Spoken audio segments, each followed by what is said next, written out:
इनका boiling point बताना है। तो ध्यान रखना, जो ब्रांच जितने ज्यादा ब्रांच होते हैं ना, उनका बॉइलिंग पॉइंट उतना ज्यादा मिथॉक्साइड। सर यहाँ तक कोई दिक्कत नहीं है, ठीक है। अब फिफ्थ रिएक्शन देखो। तो हेलो स्टूडेंट, कैसे आप सभी? 26 तारीख का प्री बोर्ड का एग्जाम है, इसीलिए आपके लिए one shot full chapter revision लेके आ चुके हैं, जिसमें हम चारों चैप्टर रिवीजन करेंगे। Chemical reaction equation, acid base salt, metal non metal और कार्बनिक कंपाउंड। तो जो आपके एग्जाम में मोस्ट इंपोर्टेंट क्वेश्चन है, जो एग्जाम में आएंगे आएंगे। तो देखते हैं पहला क्वेश्चन क्या है हमारा। तो आप पहला क्वेश्चन क्या है, आपसे बोल रहा है Na2CO3.10 वाटर मॉलिक्यूल का आपको बताना है कौन सा है। तो हम सभी को पता है कौन सा हमारा वॉशिंग सोडा है। Na2CO3.10 वाटर मॉलिक्यूल क्या हमारा वॉशिंग सोडा। चलिए नेक्स्ट क्वेश्चन देखते हैं। अब नेक्स्ट क्वेश्चन क्या दिया आपको, ये आपका फर्स्ट चैप्टर से दिया हुआ है। फर्स्ट चैप्टर से केमिकल रिएक्शन इक्वेशन से क्या दिया हुआ है, देखो। पोटेशियम क्लोराइड को किसके साथ मिक्स करते हैं हम, सिल्वर नाइट्रेट के साथ। तो आपको क्या बतानी है, इसकी केमिकल रिएक्शन बतानी है। तो देखो क्या होगा, पोटेशियम क्लोराइड पता है सर क्या होता है, KCl। सिल्वर नाइट्रेट क्या होता है, AgNO3। सर यहां तक भी कोई दिक्कत नहीं है।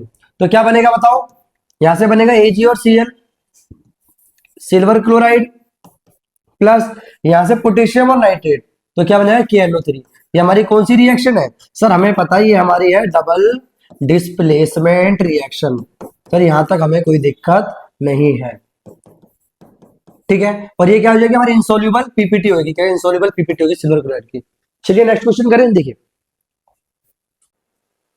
तो देखो नेक्स्ट क्वेश्चन कहां से दिया आपका, ये आपका बेटा कैसे है, कार्बन कंपाउंड से। अगर कार्बन कंपाउंड में आपको भी नेमिंग नहीं आती, आपको एक भी स्ट्रक्चर नहीं आते और आपको रिएक्शन नहीं पता, तो वीडियो में एंड तक रहे, आपके सारे कंसेप्ट एकदम क्लियर होंगे। तो देखिए पहला बोल क्या आपसे, draw the structure of following compound. पहले आपको स्ट्रक्चर बनाने से पहले आपको इनके नेम्स पता होने चाहिए, इनके फॉर्मुलास पता होने चाहिए। तो देखो इथेनॉइक एसिड का फॉर्मूला क्या होता है, CH3COH। सर कोई दिक्कत नहीं है। ब्रोमोपेंटेन 5 की चेन है तो CH3 CH2 CH2 CH2 4 हो गए, एक और लगा दो CH2, ये हो गया सर ब्रोमोपेंटेन। यहां तक कोई दिक्कत नहीं है। अब ब्यूटानॉल की बात कर रहा है, ब्यूटानॉल में कौन सा फंक्शनल ग्रुप लगा है हमारा, कीटोन लगा हुआ है। तो देखो अब क्या होगा, इसका 4 कार्बन है तो CH3 सर कोई दिक्कत नहीं है, फिर CH2 ले लिया सर, C और CH3 हमारा बन गया सर ब्यूटानॉल। यहां तक भी कोई दिक्कत नहीं है। हम फॉर्मुलेज लिख रहे हैं अभी, देखो अब हेक्सेनल, भाई हेक्सेनल में बात करें कितने नंबर ऑफ कार्बन है, 6 है। और कौन सा हमारा फंक्शनल ग्रुप लगा हुआ है, अल्डिहाइड। तो देखो CH3 सर पहला, CH2 बढ़ा दिया सर, CH2 4 हो गए सर, 5 हो गए, और ये आपका CHO। सर कोई दिक्कत नहीं है। ये हमने क्या फॉर्मुलेज लिख लिए। अब स्ट्रक्चर बनाना बड़ा आसान है। तो देखो स्ट्रक्चर कैसे बनेगा, मैं पहले आपको लेता हूं किसका, इथेनॉइक एसिड का। देखो एक कार्बन, ठीक है, और ये दूसरा कार्बन। इस कार्बन में कितना हाइड्रोजन हटाया, 3। तो देखो सर हमने 3 हाइड्रोजन लगा दिए। अब इसका ओपन स्ट्रक्चर क्या होता है, C डबल बॉन्ड O और OH। ये हमारा ओइक एसिड है, ये हमारा इथेनॉइक बन गया। अब क्या लेंगे, ब्रोमोपेंटेन। देखो फॉर्मूला आपको पता है, इसी को लिख दो। देखो 1 2 3 4 5, 5 कार्बन है तो 1 2 3 4 5, और 5 पे कौन लगा है, ब्रोमीन। अब बाकी बॉन्ड पूरे करता हूं, हमें पता है कार्बन कितने बना था, 4। तो 1 2 3 4 4 4 4 4 और 4। जहां बॉन्ड है वो हाइड्रोजन लगा दो। सर कोई दिक्कत नहीं है, लो हमने हाइड्रोजन भी लगा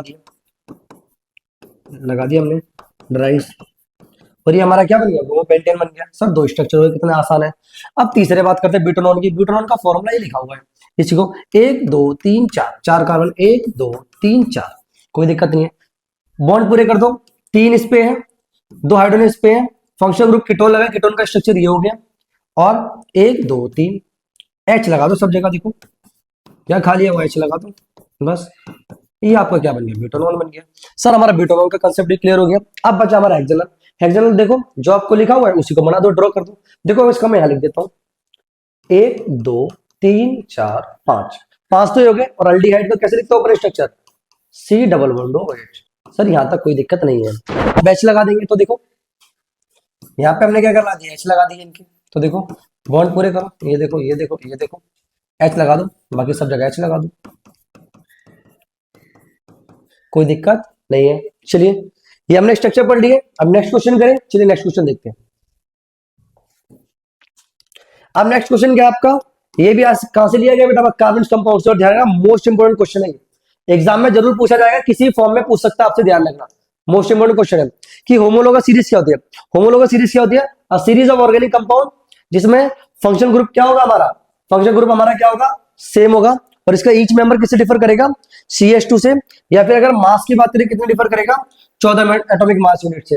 हम एग्जांपल लेते हैं, जैसे CH3OH, ये क्या हमारा मिथनॉल है। अगर अगला मेंबर क्या होगा, इसमें CH2 ऐड कर दो तो CH3 CH2OH, ये हमारा क्या हो गया, इथेनॉल हो गया। फिर अगला बना दो तो CH3 फिर CH2, तो सर ये था CH2 ऐड कर दो CH2OH, ये प्रोपेनॉल।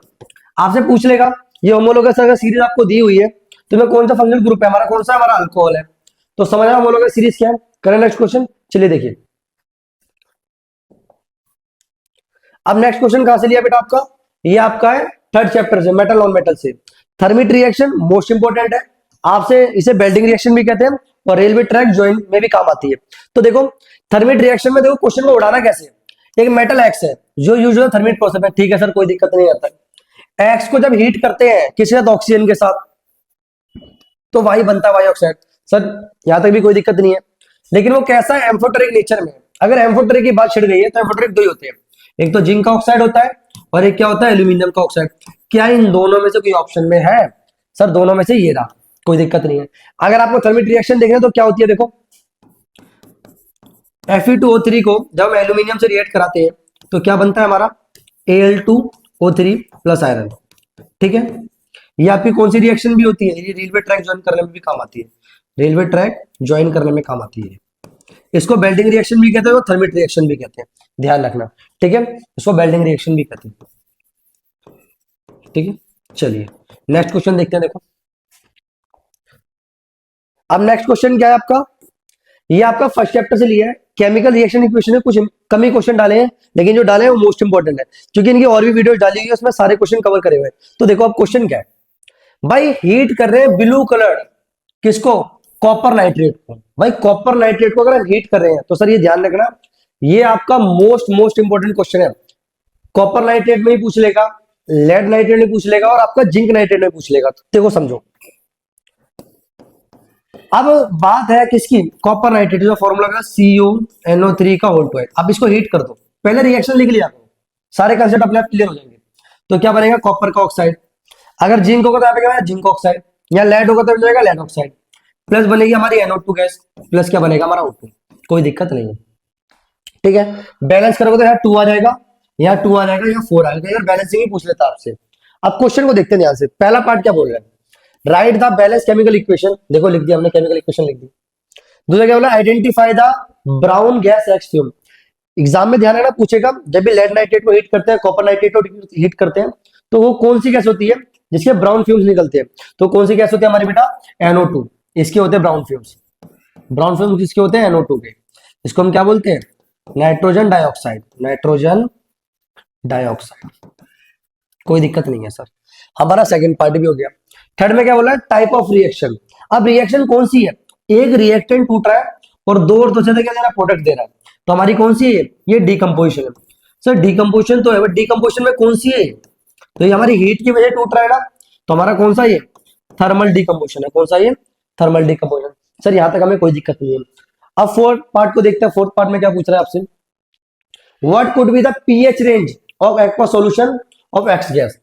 अब एक्स गैस को ध्यान से समझो, यहां पर ये हमारी NO2 है, ये क्या है, नॉन मेटल का ऑक्साइड। क्या बेटा, ये नॉन मेटल का ऑक्साइड। और हमें अच्छे तरीके से पता है जो नॉन मेटल के ऑक्साइड होते हैं वो कैसे होते हैं, वो एसिडिक इन नेचर होते हैं। कैसे होते हैं, एसिडिक इन नेचर। और नेचर के एसिडिक होंगे तो pH क्या होगा इनका, इनका pH होगा वो क्या होगा, लेस देन 7 होगा। कितना होगा, लेस देन 7। सर यहां तक कोई दिक्कत नहीं है, समझ आ रहा है, यहां तक समझ आ रहा है। नेक्स्ट क्वेश्चन करें, चलिए नेक्स्ट क्वेश्चन देखते हैं। अब नेक्स्ट क्वेश्चन कहां से आपका, ध्यान रखना ये मोस्ट इंपोर्टेंट क्वेश्चन है आपका। देखो कार्बन डाइऑक्साइड गैस वाला, इसको पता है क्या कहते हैं, इसका एक और नाम दिया हुआ है टेस्ट ऑफ CO2। देखो आपका एक तो टेस्ट ऑफ CO2 और आपका टेस्ट ऑफ हाइड्रोजन गैस पक्का ही पक्का एग्जाम में आएगा, इन दोनों से मोस्ट इंपोर्टेंट क्वेश्चन, ध्यान रखना। अब एग्जाम में क्या बोलता है, आपने क्या करा है, कार्बन डाइऑक्साइड को पास करा है कहां से, लाइम वाटर से। सर लाइम वाटर क्या होता है, लाइम वाटर हमने पढ़ा हुआ है, लाइम वाटर क्या होता है हमारा, CaOH का होल 2H, ये हमारा क्या है, लाइम वाटर है। इसमें हमने CO2 को पास करा है, एक बार पास करा है शॉर्ट ड्यूरेशन के लिए और एक बार पास किसके लिए, लॉन्ग ड्यूरेशन के लिए। तो आपको एक बार दिख रहा है शॉर्ट ड्यूरेशन में क्या होगा और लॉन्ग ड्यूरेशन में। या फिर एग्जाम में क्या पूछता है, लाइम वाटर में हमने एक बार फूक मारी तो कैसा हो गया, मिल्की हो गया, फिर जब दोबारा फूक मारोगे तो मिल्कीनेस की हो जाएगी, डिसअपीयर हो जाएगी। ऐसा क्यों होता है, तो दोनों रिएक्शन हमको पता होनी चाहिए। तो देखिए क्या है, पहले पार्ट में क्या है बेटा, पहले पार्ट में जैसे मान लो आपका लाइम वाटर है, सर कोई दिक्कत नहीं है, हम फूक मारेंगे, फूक में क्या होगी, CO2 की कार्बन डाइऑक्साइड होगी। जैसे ही इसको पास करोगे तो वह क्या बनेगा, कैल्शियम कार्बोनेट, और क्या बन जाएगा, वाटर। सर यहां तक कोई दिक्कत नहीं है। और इस कैल्शियम कार्बोनेट की वजह से क्या होता है, इसी वजह से क्या होता है, मिल्की हो जाता है। क्या होता है, मिल्की। ठीक है, इसका एक और नाम पता है, उसका नाम क्या होता है, लाइमस्टोन भी कहते हैं। क्या कहते हैं इसको, लाइमस्टोन। कोई दिक्कत नहीं है। आपने जब एक बार फूक हमारी शॉर्ट ड्यूरेशन के लिए करा तो रिएक्शन हमारी ये बनी, ये कौन सी हमारी शॉर्ट ड्यूरेशन है, शॉर्ट ड्यूरेशन। अब लॉन्ग ड्यूरेशन की बात का मतलब ये कहना चाहता है, ये लॉन्ग ड्यूरेशन का मतलब क्या है कि जब हम दोबारा फूक मारेंगे इसके अंदर, जब दोबारा फूक मारेंगे हम इस सॉल्यूशन के अंदर, तो हमारा क्या बनेगा। अब एक चीज समझो, बच्चा गलती क्या करता है ना, जब वो क्या लिखता है कि हम कैल्शियम कार्बोनेट फूक मारते हैं, भाई कंपाउंड तो हमारा पूरा ये है ना, हमने इसके अंदर पास करना है दोबारा CO2, तो देखो क्या होगा, CaCO3 प्लस वाटर में जब हम दोबारा क्या पास करेंगे, CO2 पास करेंगे, तो क्या बनेगा हमारा, कैल्शियम बाइकार्बोनेट। ये फॉर्मूला किसका, कैल्शियम बाइकार्बोनेट का, प्लस क्या बनेगा, वाटर। ये जो होता है ना, ये सोल्यूबल होता है। क्या होता है, ये सोल्यूबल। ठीक है, इसका नाम बोले तो नाम क्या होगा, कैल्शियम हाइड्रोजन कार्बोनेट। सर कोई दिक्कत नहीं है यहाँ पर। और ये क्या होता है, हमारा सोल्यूबल होता है, इसलिए मिल्कीनेस क्या हो जाती है, खत्म हो जाती है। समझ आ रहा है, चलिए नेक्स्ट क्वेश्चन देखते हैं। देखो अब ये वाला क्वेश्चन बहुत इंपॉर्टेंट है। ये आपको क्या दिया हुआ है, केस स्टडी में जो है, बस इसको समझते हैं। देखो भाई, एक आदमी है जो घर से घर जा रहा है, ठीक है, वो प्रॉमिस कर रहा है कि उनके जो पुराने गहने हैं ना, जो ओल्ड ऑर्नामेंट्स है, वो जो डल हो रखे, खराब हो रखे, उनको क्या कर देगा, उनको चमका देगा, उन्हें साफ कर देगा। ठीक है, तो एक लेडीज क्या करती है, उसको अपने बैंगल्स क्या करती है, उसको दे देती है और कहती है इनको साफ करो। तो जब वो क्या करता है, उनको साफ करता है, चमक आती है, बैंगल चमक जाते हैं, तो क्या होता है, जब लेडीज दोबारा चेक करती है तो क्या देखती है, उनका जो वेट होता है थोड़ा क्या हो चुका है, लाइट हो चुका होता है। तो फिर उससे वो आर्ग्यूमेंट करती है, ऐसा क्यों हुआ। आपसे बोल क्या रहा है, जो सॉल्यूशन में उसने डाले थे बैंगल्स को, आपको उसका नेचर बताना था क्या। तो देखो आप समझो, हम सभी को पता है गोल्ड और जो सिल्वर होता है हमारा, वो किस में डिजोल्व हो जाता है, हमारा एक्वारीजिया में। एक्वारीजिया सर कौन सा सॉल्यूशन है, देखो एक्वारीजिया मोस्ट इंपोर्टेंट है, ध्यान रखना। ये क्या होता है आपका, HCl प्लस HNO3 का सॉल्यूशन होता है। और क्या रेशियो होता है इनका, 1:3:1 होता है। 3 पार्ट किसके होंगे, HCl के होंगे, और 1 पार्ट किसका होगा, HNO3 का। ये भी हमारा क्या लेते हैं, कंसंट्रेटेड लेते हैं, और ये भी क्या होता है, कंसंट्रेट। वही बात यहाँ पर पूरी की पूरी लिखी हुई है। ठीक है, समझ आया। तो कौन सा सॉल्यूशन यूज कर रहा था, वो यूज कर रहा था हमारा एक्वारीजिया। ठीक है, चलिए नेक्स्ट क्वेश्चन देखते हैं। अब नेक्स्ट क्वेश्चन क्या है हमारा, ये भी आपकी रिएक्शन है, ध्यान रखना। एग्जाम में आपसे रिएक्शन कन्वर्जन पूछेगा आपसे, या फिर डायरेक्ट रिएक्टेंट दे देगा आपको। देखो डायरेक्ट रिएक्टेंट दे देगा, प्रोडक्ट पूछेगा। अब क्वेश्चन को देखते हैं, बहुत बढ़िया क्वेश्चन है। Why is the conversion of ethanol to ethanol oxide. क्या बोला है, why conversion of ethanol to ethanoic acid is oxidation. यानी आपको ये बताना है, जब इथेनॉल से इथेनोइक एसिड बनता है, इसे ऑक्सीडेशन क्यों कहते हैं। तो समझो, लिखा हुआ भी है कि ऐसे में ऑक्सीजन क्या होती है, ऐड होती है। देखो ये हमारा क्या इथेनॉल है, क्या ये हमारा इथेनॉल। इथेनॉल में हमने जैसे ऑक्सीजन को ऐड करा तो क्या बन गया, हमारा इथेनोइक एसिड बन गया। क्या बन गया, हमारा इथेनोइक एसिड। क्योंकि ऑक्सीजन ऐड करने से क्या हो रहा है, हमारा इथेनोइक एसिड बन रहा है। डेट्स ये क्या है, हमारी ऑक्सीडेशन है। ठीक है, बढ़े आगे, चलो देखो। अगर मैं इसमें एक चीज और पूछूं, देखो अगर मैं बोलूं इसके रिएजेंट, अगर वो डायरेक्ट पूछ लेता है आपसे, तो आप क्या बताओगे, बताना। तो ये ध्यान रखना, एसिडिक कंडीशन हम क्या लेते हैं, K2Cr2O7। ठीक है, जो क्या होता है हमारा पोटेशियम डाइक्रोमेट। या फिर अगर हम अल्कलाइन की बात करें तो क्या होगा हमारा KMnO4। इसका नाम क्या होता है, पोटेशियम परमैंगनेट। तो क्या हो जाएंगे, ये क्या करते हैं, इथेनॉल को क्या करते हैं, ऑक्सीडाइज करते हैं किसके अंदर, इथेनोइक एसिड में। तो ये इसका प्रॉपर आंसर बन जाएगा। ठीक है, करें, देखिए चलो। अब नेक्स्ट क्वेश्चन क्या है, ये भी आपकी क्या बेटा रिएक्शन दी हुई है, ये भी काफी बार पूछी गई है एग्जाम में। इसमें बोल क्या रहा है आपसे कि इथेनॉल से आपको क्या बनाना है, इथीन बनाना है। क्या ऐसा कोई मेथड है जो इथेनॉल से इथीन बनाता हो। तो हाँ सर, पहला मेथड क्या है, अगर इथेनॉल को अगर हम कंसंट्रेटेड सल्फ्यूरिक एसिड में, क्या ये हमारा सल्फ्यूरिक एसिड, सल्फ्यूरिक एसिड में टेम्परेचर क्या लेंगे, 443 केल्विन लेंगे, तो इथेनॉल किस में कन्वर्ट हो जाएगा, हमारा इथीन में कन्वर्ट हो जाएगा, और वाटर क्या रिलीज हो जाएगा। कोई दिक्कत है, समझ आ रहा है। और भी जो रिएक्शन है वो सारी मैंने स्लाइड पे ली हुई है, हम सारी इंपॉर्टेंट रिएक्शन क्या करेंगे, डिस्कस करेंगे। तो देखो अब नेक्स्ट क्वेश्चन क्या हमारा 11वां क्वेश्चन, ये आपको कहां से लिया बेटा, ये आपका फर्स्ट चैप्टर सेकंड चैप्टर से लिया है। कहां से लिया, सेकंड चैप्टर से। ये भी पूछ लेता है, बाकी इतना इंपॉर्टेंट नहीं, बट आना चाहिए आपको, ठीक है। देखो अगर हम बात करें HCl और HNO3 होते हैं, वो एसिडिक करेक्टर दिखाते हैं सॉल्यूशन में, वहीं पर जो हमारे अल्कोहल और ग्लूकोज दिखाते हैं। तो समझो एसिडिक करेक्टर दिखाने का मतलब क्या है, यानी जो भी H+ आयन को प्रोड्यूस करते हैं वो एसिडिक करेक्टर शो करते हैं, और जो OH नेगेटिव आयन को प्रोड्यूस करते हैं वो क्या शो करते हैं, बेसिक करेक्टर। अगर HCl और HNO3 अगर एसिडिक करेक्टर शो कर रहे हैं, यानी पानी में जाते क्या हो जाते हैं, H+ आयन डिसोसिएट करते हैं। तो अगर हम इसके HCl की बात करें और हम क्या करेंगे, पानी में डिसोसिएट करेंगे, तो H+ और क्या देगा, Cl नेगेटिव, तो H+ दे रहा है ना, इसीलिए क्या होता है, इसी वजह से क्या होते हैं, एसिडिक होते हैं। ठीक है सर, कोई दिक्कत नहीं है। बट जब अल्कोहल और ग्लूकोज के केस में हम आते हैं, तो जैसे पानी में डिसोसिएट करते हैं, तो क्या होता है, H+ आयन प्रोड्यूस नहीं करते, इसीलिए एसिडिक करेक्टर को भी ये शो नहीं करते। समझ आ रहा है। करें नेक्स्ट क्वेश्चन, चलिए। तो देखिए नेक्स्ट क्वेश्चन क्या आपका, ये काफी बड़ा इंपॉर्टेंट क्वेश्चन है, ध्यान रखना, मोस्ट इंपॉर्टेंट क्वेश्चन है आपका, ठीक है। ब्लीचिंग पाउडर से रिगार्डिंग क्वेश्चन है क्या, ड्यूरिंग इलेक्ट्रोलिसिस ऑफ ब्राइन। अब ब्राइन है क्या बेटा, ब्राइन सॉल्यूशन पूछता है, ये क्या होता है, NaCl प्लस वाटर का सॉल्यूशन को क्या बोलते हैं, ब्राइन सॉल्यूशन, ठीक है, जिसमें G गैस लिबरेट होती है। G गैस लिबरेट होती है कहां पर, हमारी एनोड पर, ठीक है सर, कोई दिक्कत नहीं है। अब जो G गैस है ना, अगर हम उसको पास करते हैं किससे, स्लेग लाइम से। स्लेग लाइम क्या होता है सर, कैल्शियम हाइड्रोक्साइड, ये तो सर हमें पता ही है, ठीक है। तो कंपाउंड क्या बनता है, C बनता है, ठीक है, C फॉर्म होता है। तो आप जो किस लिए काम आता है आपको, पानी को साफ करने के लिए। तो पहले रिएक्शन को समझते हैं, दोनों रिएक्शन देखते हैं। पहले अगर NaCl प्लस वाटर, ये क्या हो गया आपका, ये आपका हो गया ब्राइन सॉल्यूशन में से जैसे ही हम क्या पास करते हैं, इलेक्ट्रिसिटी को पास करते हैं, तो क्या बनेगा हमारा NaOH, जो क्या होता है सर, ये होता है हमारा कॉस्टिक सोडा, कोई दिक्कत नहीं है। प्लस कौन सी गैस निकलती है, Cl2 प्लस H2, ये दो गैस निकलती है। बट वो बोल क्या रहा है, जो हमारी Cl2 है ये किस पर पाई जाएगी, हमारी एनोड पर, और ये ध्यान रखना किस पे पाई जाती है बेटा, हमारी कैथोड पर। सर यहां तक हमें कोई दिक्कत नहीं है। अब क्वेश्चन बोल क्या रहा है, जो हमारी एनोड पर गैस यानी क्लोरीन निकल रही थी, वो किससे रिएक्ट करेगी, हमारी स्लेग लाइम से, यानी स्लेग लाइम हमारा लाइम वाटर ये रहा, इससे हम क्या रिएक्ट करा देंगे, क्लोरीन को। तो क्या बनेगा हमारा CaOCl2, इसका नाम क्या होता है, कैल्शियम हाइपोक्लोराइड, क्या नाम होता है, हाइपोक्लोराइड, ठीक है। प्लस क्या बनेगा हमारा वाटर। सर यहां तक कोई दिक्कत नहीं है। अब देखो क्वेश्चन पढ़ते हैं, कह रहा है which formula of G and C, G का फॉर्मूला और C का। बेटा ये कौन सी क्लोरीन क्या हमारी, ये G हो गया, क्लोरीन गैस कौन सी G है, और C क्या बना है हमारा, C कंपाउंड बना है हमारा ये, जिसको क्या बोलते हैं हम, ब्लीचिंग पाउडर ही बोलते हैं। क्या बोलते हैं, ब्लीचिंग पाउडर। सर यहां तक हमें कोई दिक्कत नहीं है। अब सेकंड पार्ट क्या कह रहा है, state the chemical reaction equation involve, तो केमिकल इक्वेशन जो बनी है वो इन्वॉल्व हमने लिख दी, ठीक है सर, कोई दिक्कत नहीं है।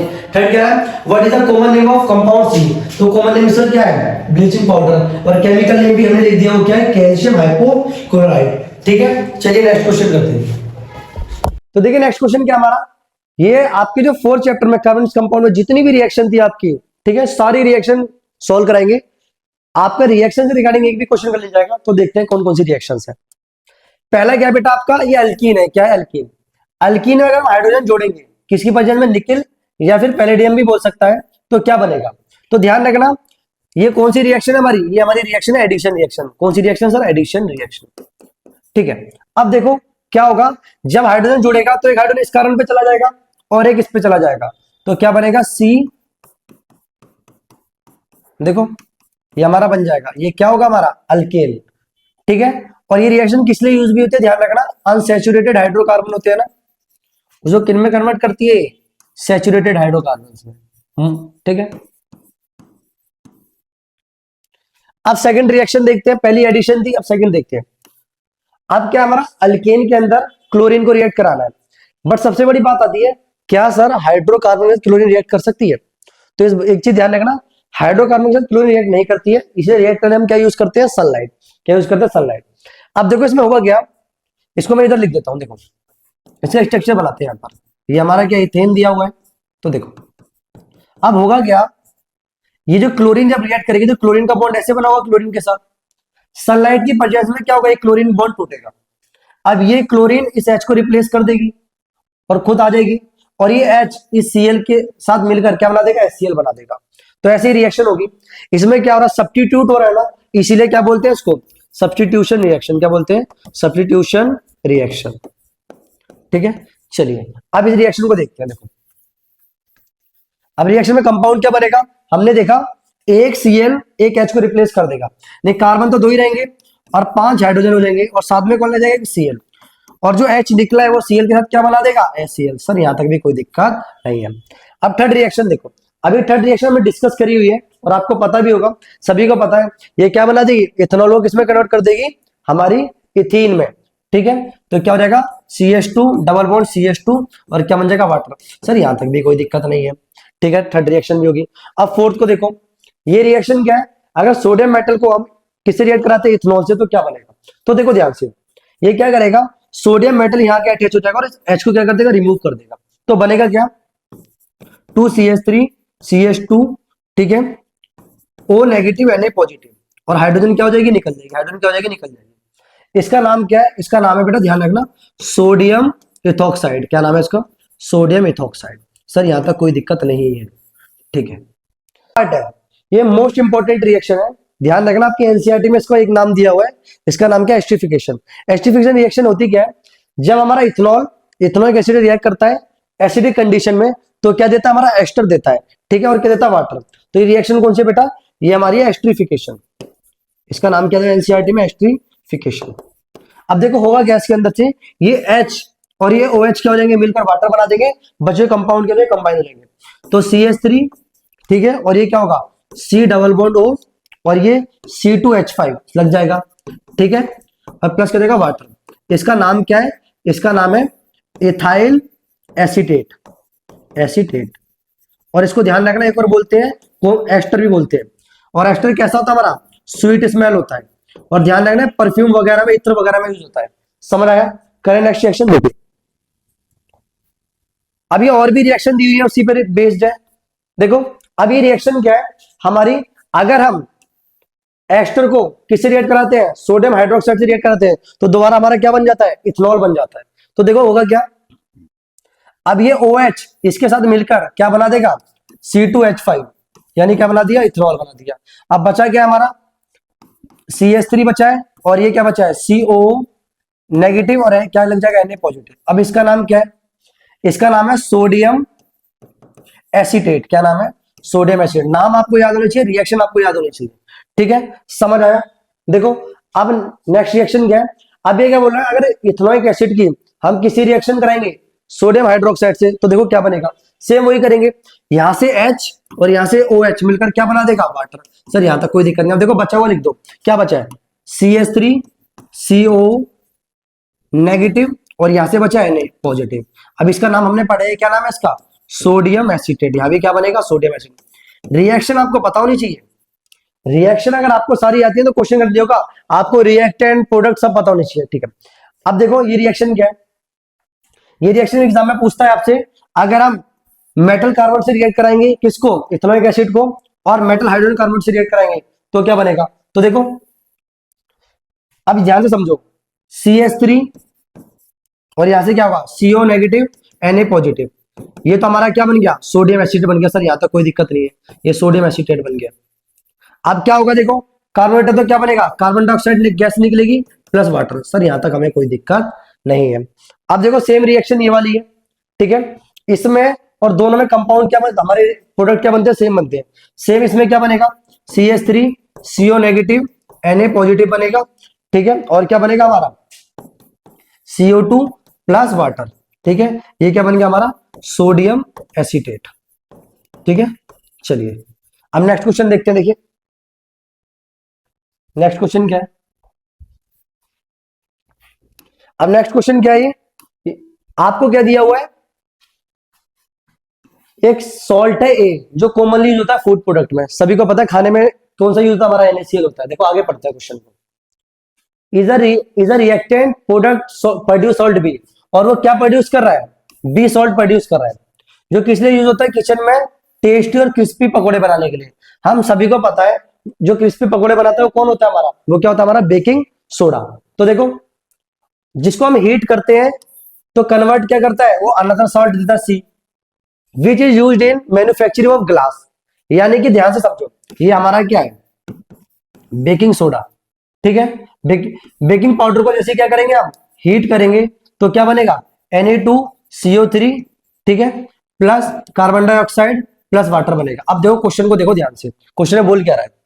पहला हमारा कौन सा है भाई, NaCl है, जो कॉमन सॉल्ट यूज होता है। पकड़ो कि इसमें कौन बनाता है, NaCO3 बनाता है, ठीक है, और हीट करने में हमारा प्रोड्यूस क्या होगा, Na2CO3। समझ आया। करें नेक्स्ट क्वेश्चन, चलिए नेक्स्ट क्वेश्चन करते हैं। देखिए अब नेक्स्ट क्वेश्चन क्या है आपका, ये आपका कहां से लिया है, आपका मेटल नॉन मेटल से लिया है। तो देखो क्वेश्चन क्या है, बड़ा आसान है। Which of the following oxide are soluble in water, तो वाटर में कौन से सोल्यूबल होते हैं। तो देखो एक तो हमारा कौन सा होता है, सोडियम ऑक्साइड होता है, और एक कौन सा था हमारा, पोटेशियम ऑक्साइड। तो देखो ए और सी कहां पर है, ए सी देखो पहले ऑप्शन में सही है, तो पहला ऑप्शन करेक्ट है। समझ आया। ये जल्दी क्या कर लेते हैं, पानी में सोल्यूबल हो जाते, जल्दी घुल जाते हैं। करें नेक्स्ट क्वेश्चन। देखिए अब नेक्स्ट क्वेश्चन ये वाला देखो क्या है, आपसे क्या बोल रहा है, which one of the following metal do not react with cold as well hot water, यानी कि ना तो कोल्ड वाटर से रिएक्ट करता है ना ही हॉट वाटर से, तो किससे रिएक्ट करता है, स्टीम से रिएक्ट करता है। आप समझो, कैल्शियम सोडियम हो नहीं सकता, ये भी नहीं हो सकता, क्यों, ये कर लेता हमारा कोल्ड से, ये कर लेता हमारा हॉट से। अब देखो मैग्नीशियम भी नहीं हो सकता, स्टीम से कौन रिएक्ट करता है, हमारा आयरन, ये हमारा किसी रिएक्ट कर लेता है, स्टीम से। सर यहां तक कोई दिक्कत नहीं है। करें नेक्स्ट क्वेश्चन। चलिए अब देखो नेक्स्ट क्वेश्चन क्या है हमारा, ये आपका ना आयनिक कंपाउंड पे एक बेस्ड क्वेश्चन पूरा बना दिया है, इसमें काफी ज्यादा क्वेश्चन बना रखा है, लेकिन एक क्वेश्चन आपका सारा आयनिक कंपाउंड का कंसेप्ट क्या कर देगा, क्लियर कर देगा। समझो, एक आ metal X combine with non metal Y. Sir अगर मेटल कंबाइन करता है किसी नॉन मेटल साथ, तो एक ही तरह का कंपाउंड फॉर्म करता है, और वो क्या होता है, ट्रांसफर ऑफ इलेक्ट्रॉन से हमारा आयनिक कंपाउंड। तो देखो transfer of electron to form compound Z. अब देखो क्या है, state the type of bond in the compound. हम सभी को पता है अगर ट्रांसफर ऑफ इलेक्ट्रॉन की वजह से जो हमारे बॉन्ड फॉर्म होते हैं वो आयनिक होते हैं, और जो शेयरिंग की वजह से कौन से होते हैं, हमारे कोवलेंट होते हैं। तो कौन सा ही हमारा है, इसका आंसर लिखा भी है, देखो यहाँ पर इलेक्ट्रोवोलेंट बॉन्ड बोलो या फिर आयनिक बॉन्ड बोलो, बात देखिए, ठीक है। सेकंड क्या करा है, what can you say about the melting point and boiling point of compound Z. हम सभी को पता है इनके अंदर क्या होता है, स्ट्रॉन्ग बॉन्ड होते हैं, ठीक है, स्ट्रॉन्ग बॉन्ड की वजह से इनका मेल्टिंग पॉइंट और बॉइलिंग पॉइंट भी क्या होता है, इनका हाई होता है, कोई दिक्कत नहीं है सर। तीसरा, क्या ये केरोसिन और पेट्रोल में डिजोल्व हो जाते हैं, तो ध्यान रखना ये केरोसिन और पेट्रोल में डिजोल्व नहीं होते हैं। No, any compound do not dissolve in kerosene और पेट्रोल। क्यों, क्योंकि जो हमारे आयनिक कंपाउंड होते हैं वो पोलर सॉल्वेंट में डिजोल्व होते हैं, ना कि नॉन पोलर में। अब पोलर सॉल्वेंट क्या होते हैं, देखो पोलर सॉल्वेंट जैसे हमारा वाटर हो गया, ठीक है, वाटर में डिजोल्व हो जाएंगे, बट हमारा केरोसिन और पेट्रोल है ये क्या होता है, नॉन पोलर होते हैं, इनमें डिजोल्व नहीं होते। समझ आ रहा है। नेक्स्ट क्वेश्चन करें, चलिए देखिए अब नेक्स्ट क्वेश्चन क्या है, देखो ये क्वेश्चन भी काफी अच्छा है, ठीक है, वन वर्ड क्वेश्चन है। देखो क्वेश्चन का पैटर्न तो लेंथी आएगा, क्वेश्चन का पैटर्न लेंथी आएगा, बट क्वेश्चन आपको आना चाहिए। देखो क्वेश्चन समझो, सोडियम हाइड्रोक्साइड में क्या ऐड करा है हमने, जिंक ग्रेनुअल को एक टेस्ट ट्यूब में, तो क्या हुई, रिएक्शन हो गया, क्या हो गया, वार्म हो गया, ठीक है। अब बोल क्या रहा है, आपको बैलेंस केमिकल इक्वेशन बतानी है, आप समझो। अब सोडियम हाइड्रोक्साइड से जिंक इसमें भी रिएक्ट कर रहा है, इसमें भी रिएक्ट कर रहा है, तो इन चारों में से कौन सी रिएक्शन है। हम सभी को पता है अगर सोडियम हाइड्रोक्साइड किससे रिएक्ट करेगा, जिंक से, तो क्या बनाता है, Na2ZnO2। इसका नाम क्या होता है बताओ, इसका नाम होता है सोडियम जिंकेट। क्या नाम होता है, सोडियम जिंकेट। और प्लस क्या निकलेगी, हाइड्रोजन गैस। देख लो कौन सा ऑप्शन सही है, देखो ये रहा, सी ऑप्शन सही है। Na2ZnO2 बन रहा है, और कौन सी गैस निकल रही है, हाइड्रोजन गैस। बट कभी कभार ये बोलता है सर कि ये वाटर भी निकलता है, तो कब निकलेगा बेटा, जब हमारा यहाँ पर क्या होगा, या हमारा जिंक ऑक्साइड होगा, या एम्फोटेरिक रिएक्शन होती है, तब बनता है वापस। समझ आया। चलो नेक्स्ट क्वेश्चन करते, देखिए अब नेक्स्ट क्वेश्चन क्या है, काफी ज्यादा इंपॉर्टेंट क्वेश्चन है कि आपको आइसोमर्स बताने हैं पेंटेन के। हम सभी को पता है पेंटेन के आपके एनसीईआरटी में 3 आइसोमर्स दिए हुए हैं, और आइसोमर्स होते क्या, पहले ये समझो। आइसोमर्स वो होते हैं, हमारा फंक्शनल ग्रुप जो होगा इसमें होता नहीं है, लेकिन इसके अंदर जो जनरल फॉर्मूला होता है वो क्या होता है, सेम होता है, और स्ट्रक्चर क्या होते हैं, अलग होते हैं। यानी क्या होगा, हमारा जनरल फॉर्मूला सेम रहेगा, लेकिन स्ट्रक्चर क्या होंगे, अलग अलग होंगे। अब पेंटेन के आइसोमर्स को समझते हैं। देखो आपके पेंटेन के आइसोमर्स 3 ही बनते हैं। देखो अगर मैं ध्यान से समझाऊं, देखो आइसोमर बनाना कितना आसान है, 1 2 3 4 5। सर आपने 5 कार्बन क्यों लिए, क्योंकि पेंटेन में कितने कार्बन होंगे, 5 होंगे, पेंट। अब समझो, आपने बोला सर एक तो ये बन सकता है, आपने बोला कि सर 1 2 3 4, ये एक तो ये बन गया, ये भी क्या है, सेम है। लेकिन सर आपने बोला फिर 1 2 3 4, देखो ये बन गया बेटा, ये भी क्या है, सेम है, ये भी स्ट्रेट में काउंट होता है, तो ये नहीं हो सकते हमारे। ठीक है, तो देखो एक तो ये बन गया, अब इसके हाइड्रोजन पूरे कर दो बस, पहले एक को समझते हैं।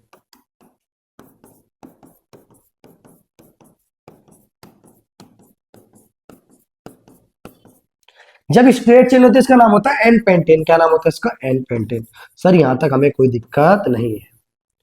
और कैसे अरेंजमेंट कर सकते हैं कार्बन की, समझो देखो 1 2 3 4, अगर मैं एक कार्बन को उठा के यहां लगा दूं तो देखो ये अलग स्ट्रक्चर है। अब इसके हाइड्रोजन पूरे कर दो, देखो अब हाइड्रोजन लगा दो। इसका नाम क्या होता है पता है किसी को, इसका नाम होता है हमारा आइसोपेंटेन। क्या होता है हमारा, आइसोपेंटेन। तो एक तो हमारा हो गया आइसोपेंटेन। ठीक है, और कैसे अरेंजमेंट कर सकते हैं, अगर आप इस कार्बन को यहां लगाओगे तो भी सेम बात है, इसको नीचे लगाओगे तो भी क्या है, सेम बात है। लेकिन एक और अरेंजमेंट पॉसिबल है इसकी, अगर 1 2 3 तीन कार्बन में ऐसे लिखूं, एक को मैं यहां लगा दूं और एक को यहां, तो एक नई अरेंजमेंट बनती है। अब हाइड्रोजन को पूरे कर दो, देखो तो हाइड्रोजन लगा दो,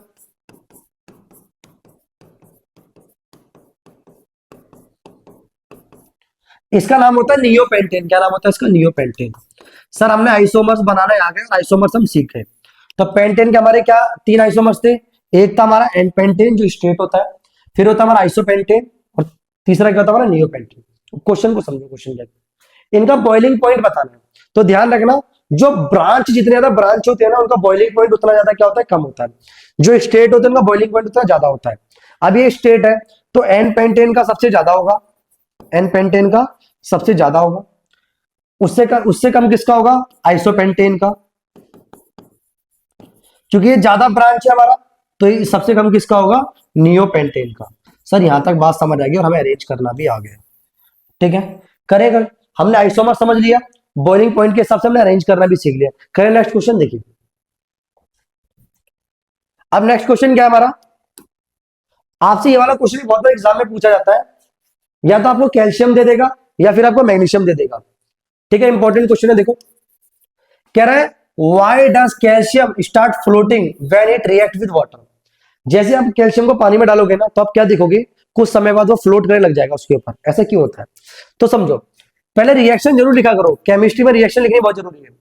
अब कैल्शियम है, जैसे पानी से रिएक्ट करेगा तो क्या बनाएगा, कैल्शियम हाइड्रोक्साइड बनाएगा। ठीक है सर, कोई दिक्कत नहीं है, और हाइड्रोजन गैस निकालेगा। ये जो हाइड्रोजन गैस के बबल होते हैं ना, ये क्या करते हैं, इस कैल्शियम के सरफेस पे क्या हो जाते हैं, स्टिक करने लग जाते हैं, चिपक जाते हैं। जब उसे सरफेस पे क्या हो जाएंगे, स्टिक हो जाएंगे, तो उसकी डेंसिटी क्या कर देंगे, कम कर देंगे, जिस वजह से क्या करेगा, वो फ्लोट करेगा। समझ आया। ठीक है, तो क्या लिखोगे, हाइड्रोजन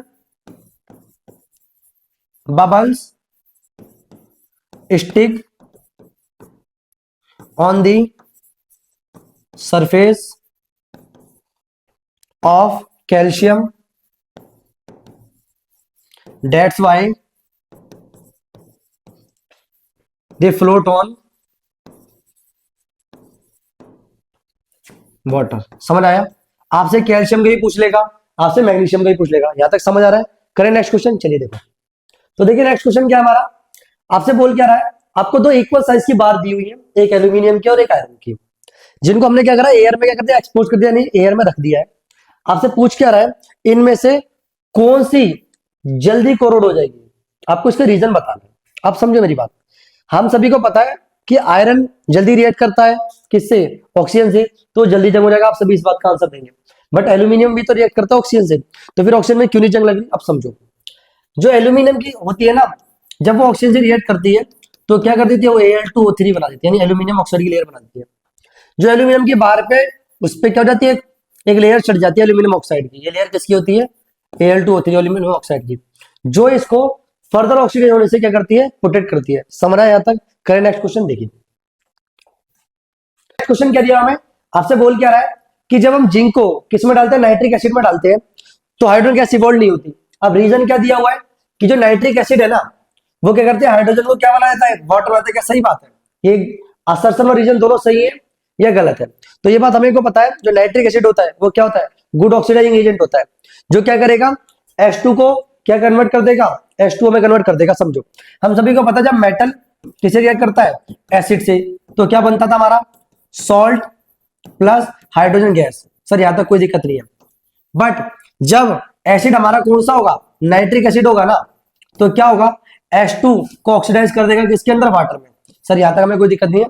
इसका मतलब असर्शन और रीजन दोनों सही है, और जो रीजन है वो करेक्ट एक्सप्लेनेशन है किसकी, असर्शन की।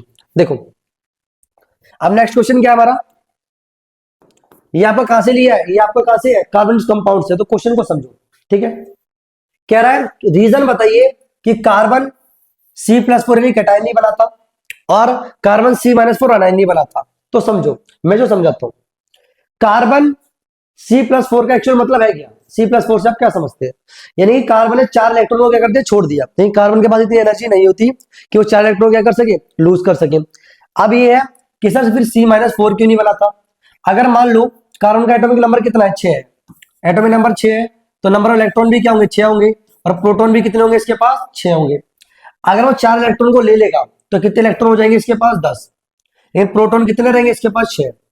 तो जो 6 प्रोटॉन होते हैं न्यूक्लियस में, वो होल्ड नहीं कर पाते किसको, 10 इलेक्ट्रॉन को। इसीलिए ना तो कार्बन हमारा क्या नहीं फॉर्म करता, C-फॉर्म नहीं करता, और C+4 क्यों फॉर्म नहीं करता, क्योंकि इतनी एनर्जी नहीं होती कार्बन के पास कि वो 4 इलेक्ट्रॉन को लूज कर सके। अब आगे पढ़ते हैं। देखो अब कुछ रीजन बता रहे हैं कि बैड कंडक्टर क्यों होते हैं। जो हमारे कोवलेंट कंपाउंड होते हैं ना, जो कार्बनिक कंपाउंड होते हैं, वो कैसे होते हैं, हमारे बैड कंडक्टर होते हैं। बैड कंडक्टर क्यों होते हैं, क्योंकि इनके पास फ्री इलेक्ट्रॉन्स नहीं होते। जो इलेक्ट्रॉन को लूज करेगा, जो फ्री इलेक्ट्रॉन्स होते हैं, वो गुड कंडक्टर होते हैं। इनके पास फ्री इलेक्ट्रॉन नहीं होते, क्योंकि क्या करते हैं, शेयरिंग इलेक्ट्रॉन से क्या होते हैं, फॉर्म होते हैं। ठीक है, अब सेकंड पार्ट क्या है, आपको बताने का लो मेल्टिंग पॉइंट और बॉइलिंग पॉइंट क्या होता है। हम सभी को पता है इनके बीच में वीक फोर्स ऑफ अट्रैक्शन होता है, जिस वजह से इनका मेल्टिंग पॉइंट और बॉइलिंग पॉइंट भी क्या होता है, लो होता है। ठीक है सर, कोई दिक्कत नहीं है। अब थर्ड पार्ट क्या है, right the structure formula of benzene. ये बेंजीन का बहुत इंपॉर्टेंट है, आपका एक ही स्ट्रक्चर दिया हुआ है, बट जब 11th और 12th कैसे पढ़ोगे ना, इसके मोर देन स्ट्रक्चर दिए हुए हैं। देखो अब बेंजीन बनता कैसे है, ये देखो, ये आपका क्या है, बेंजीन है, या फिर आप इसको ऐसे भी लिख सकते हो। ये देखो इसमें क्या होते हैं हमारे, क्वेश्चन ये पूछ लेता है कि डबल बॉन्ड, ये क्या है हमारा, ये हमारा अल्कीन है, क्या है हमारा, अल्कीन। ठीक है, कोई दिक्कत नहीं है, ये तीनों पार्ट समझ रहे हैं। चलो नेक्स्ट क्वेश्चन करते हैं। देखिए अब नेक्स्ट क्वेश्चन क्या हमारा, ये आपका थर्ड चैप्टर से, ये किस लिए, एक्सट्रैक्शन ऑफ मेटल वाला टॉपिक है। तो आपसे बोल क्या रहा है, मरकरी को आपको एक्सट्रैक्ट करना है, ये सिनेबार की जगह क्या होगा, यहाँ पर कॉपर होगा, क्या होगा, कॉपर। ठीक है, और सोडियम को एक्सट्रैक्ट करना है। तो इनका डिफरेंट मेथड है, पहले हम यहां समझते हैं। मरकरी का जो ओर होगा वो क्या होगा, सिनेबार होगा, क्या होगा, सिनेबार, उसका फॉर्मूला क्या होगा, HGS। ठीक है, हम क्या करेंगे, अगर हमें पता है जब सल्फाइड ओर होते हैं, क्या होते हैं, सल्फाइड ओर, तो सल्फाइड ओर क्या काम करते हैं, उनको हम क्या करते हैं, रोस्टिंग करते हैं।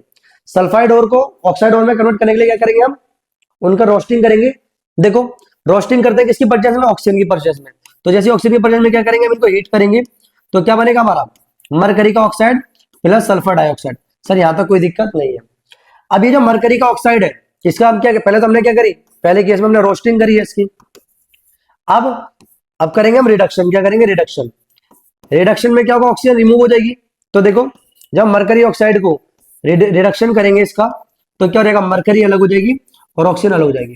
तो देखो मरकरी ऑक्टेन होगी ना, तो हमने मरकरी का सिनेबार का पढ़ लिया। अब हम देखें कॉपर को कैसे अटैक करते हैं। देखो कॉपर का और कौन सा होता है, वो होता है कॉपर ग्लास। क्या होता है, कॉपर ग्लास।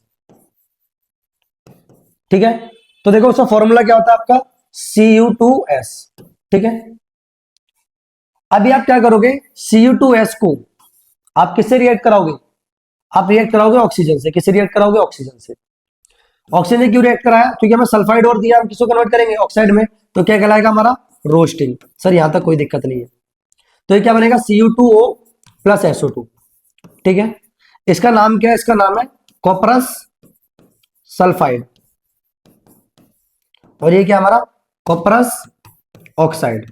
सर यहां तक हमें कोई दिक्कत नहीं है। ठीक है, अब कॉपर ऑक्साइड को हम दोबारा फर्दर किसी रिएक्शन करा देंगे, कॉपरस सल्फाइड से। तो क्या होगा हमारा, हमारा बनेगा कॉपर प्लस सल्फर डाइऑक्साइड। तो देखो हमारा कॉपर क्या होगा, एक्सट्रैक्ट हो गया। ठीक है, अब हम पढ़ेंगे सोडियम का। तो देखो सोडियम के लिए यहां समझते हैं हम।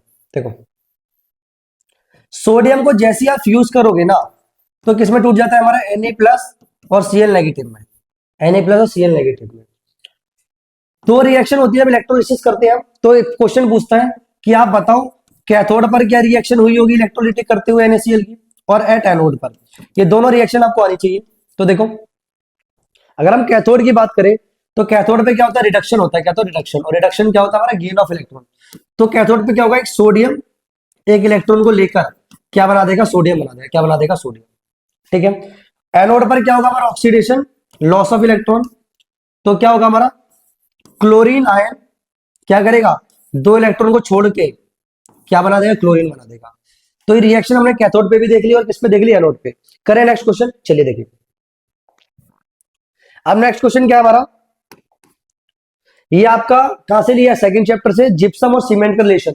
काफी इंपॉर्टेंट है, एग्जाम में बहुत बार पूछा गया है। तो देखो, ये वही सारे इंपॉर्टेंट क्वेश्चन एग्जाम में आए हुए हैं और एग्जाम में हर बार आएंगे। देखो अब क्या कह रहा है, ऑन हीटिंग एक्स, एक्स हमें नहीं पता क्या है, कितने पे हीट करा है, 373 केल्विन पे। जैसे हम उसको हीट करते हैं तो वाटर मॉलिक्यूल क्या होते हैं, उसमें से चले जाते हैं और क्या बन जाता है, वाई बन जाता है। कोई दिक्कत नहीं है सर। वाई एक सब्सटेंस है जो डॉक्टर यूज करता है किसके लिए, फ्रैक्चर बॉन्ड्स के लिए। अब समझो, फ्रैक्चर बॉन्ड में क्या यूज होता है हमारा, पीओपी यूज होता है। और पीओपी कैसे बनता है हमारा, जिप्सम से।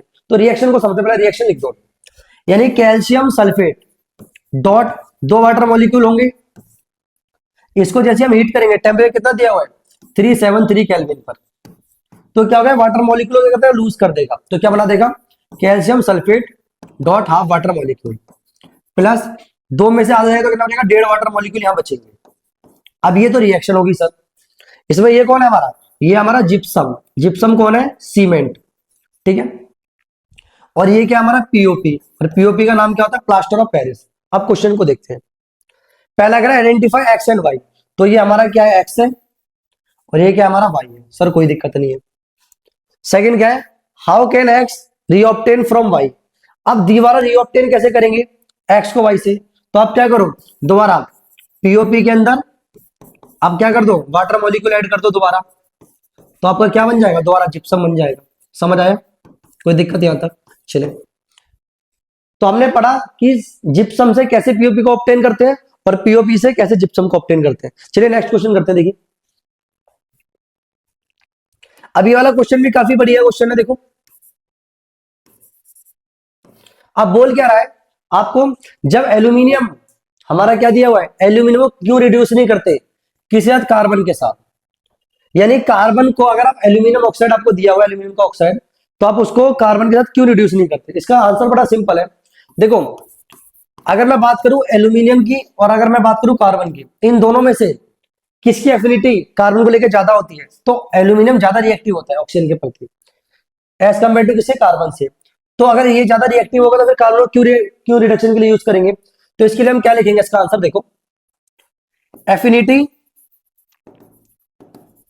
ऑफ एल्यूमिनियम फॉर ऑक्सीजन, जो ऑक्सीजन की जो एफिनिटी होती है किससे, एल्यूमिनियम की, वो ज्यादा होती है किससे, एज कंपेयर टू कार्बन से। बस भाई, कार्बन से ज्यादा एफिनिटी होती है एल्यूमिनियम की, तो जल्दी रिएक्ट करेगी ना एल्यूमिनियम, एल्यूमिनियम से ऑक्सीजन, तो कार्बन को क्यों यूज करेंगे। समझ आया, चलो नेक्स्ट क्वेश्चन देखते हैं।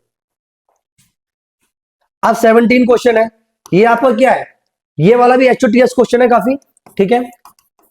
अब क्वेश्चन को देखो, आपको एक मॉलिक्यूलर फॉर्मूला दिया हुआ है, उसी से आपको एक अल्डिहाइड भी बताना है और एक कीटोन भी बनाना है। अब समझो अल्डिहाइड कीटोन कैसे बनेंगे, 3 कार्बन का है, तो अगर अल्डिहाइड की बात करें तो 3 का कौन बनता है हमारा, प्रोपेनल। कौन बनता है, प्रोपेनल।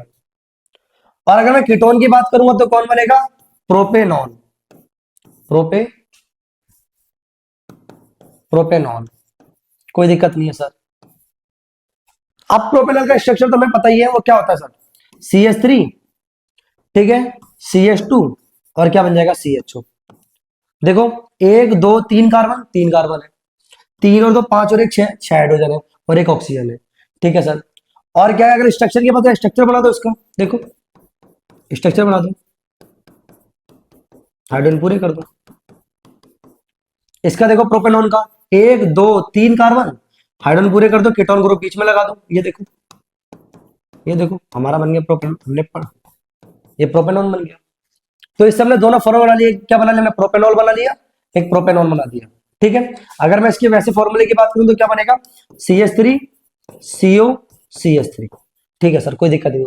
चलिए नेक्स्ट क्वेश्चन करते हैं। देखो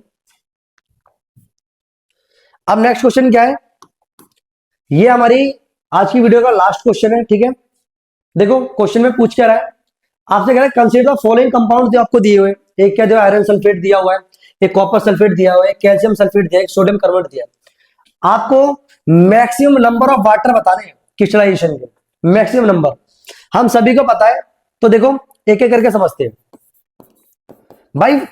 आयरन सल्फेट में कितने होते हैं हमारे, आयरन सल्फेट में हमने पढ़े हुए हैं कितने होते हैं, 7। कितने होते हैं बेटा, 7 वाटर मॉलिक्यूल। सर कोई दिक्कत नहीं है। कॉपर सल्फेट में कितने होते हैं, कॉपर सल्फेट में आपको कितने दे रखे हैं, 5 वाटर मॉलिक्यूल, मैक्सिमम बता रहे हैं आपको। अब जैसे ही कैल्शियम सल्फेट आता है यहाँ पर, तो बच्चा फिर कंफ्यूज होता है, सर मैं पीओपी बोलूं या जिप्सम, उसने मैक्सिमम की बात करी है ना, तो मैक्सिमम कितने होते हैं उसके अंदर, मैक्सिमम होते हैं 2 वाटर मॉलिक्यूल।